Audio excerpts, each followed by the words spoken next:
Are you going to wear those today?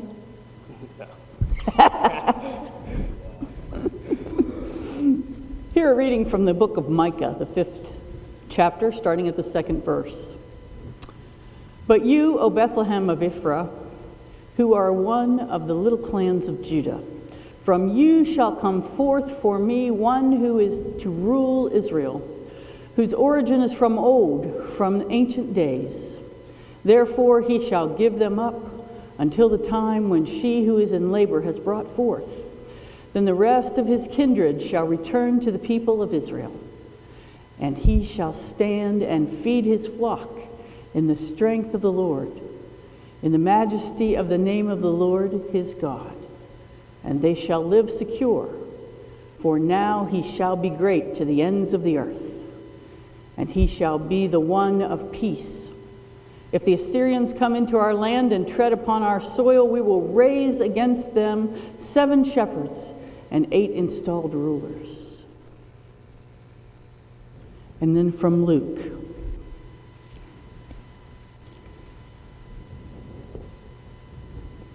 In those days Mary set out and went with haste to a Judean town in the hill country, where she entered the house of Zechariah and greeted Elizabeth.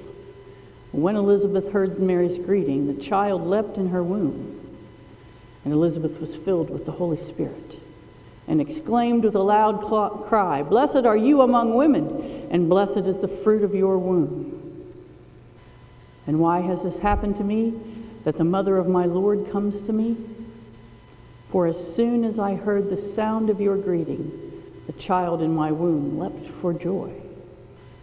And blessed is she who believed that there would be a fulfillment of what was spoken to her by the Lord." The word of the Lord. Thanks be to God.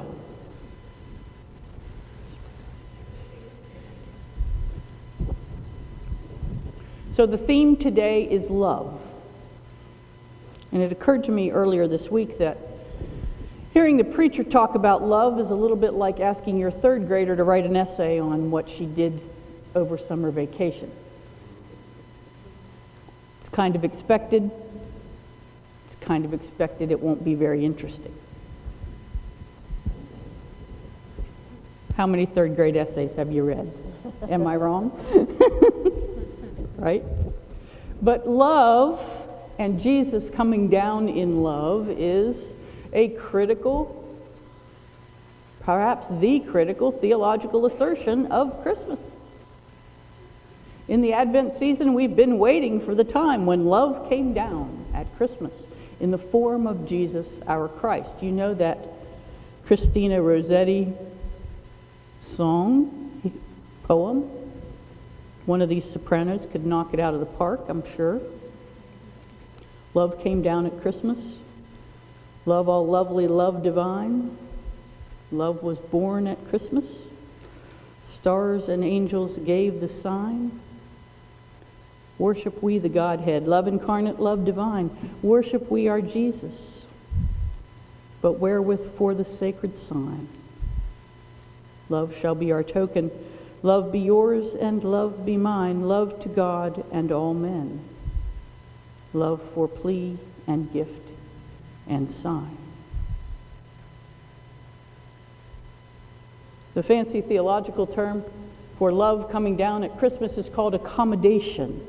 That is to say that the God of the universe, the sovereign God, the God who created all, has become one of us, put on flesh and been incarnate, so that we might know and see and understand who God is in a way that we can relate to. It's very hard to relate to the ruler and creator of the universe. I know lots of good people. None of them have created a universe.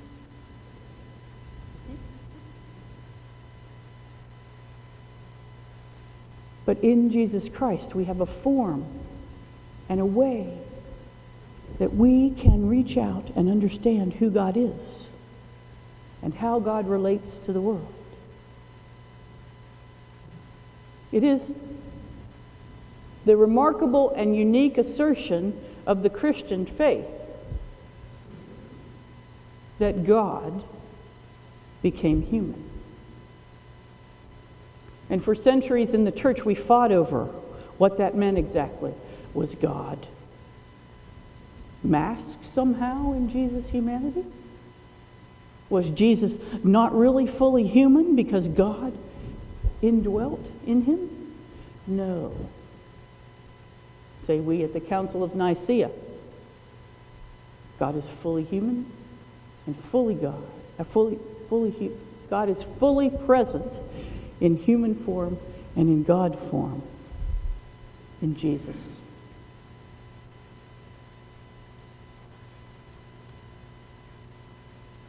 But understand this. If God accommodated God's self to us so that we might better relate to and understand God, then we in the mainline church make a mistake if we treat our God in Jesus only as some heady theological concept. For what God has done for us is not about a religion, it is about a relationship. We have the opportunity, even still, to meet Jesus one-on-one, face-to-face, heart-to-heart, and know him as intimately as I know anyone. Actually, probably more intimately than I know anyone, because he knows me more intimately.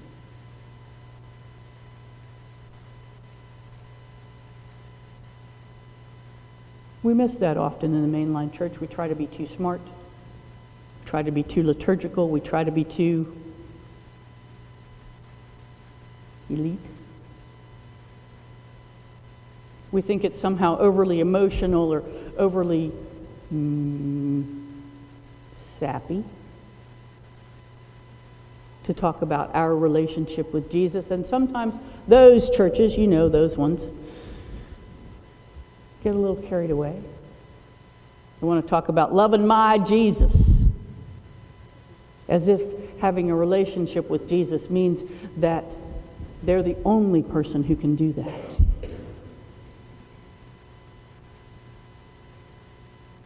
But let us not forget, in this Advent season, when we just a few days from now prepare to receive love come down at Christmas,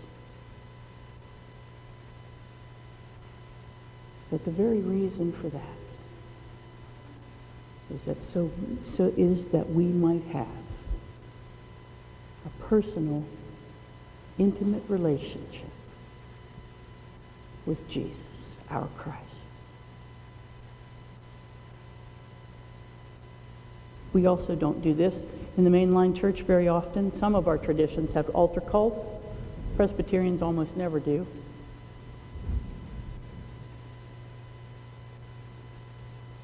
But if you've never said to Jesus, I want a personal relationship with you, as we're getting reorganized here, as we're continuing in our worship, you don't have to have all that figured out. But now's the time for you to say, Jesus, that's what I want with you. Because you are the love that has come down from God at Christmas time. Thanks be to God. Amen.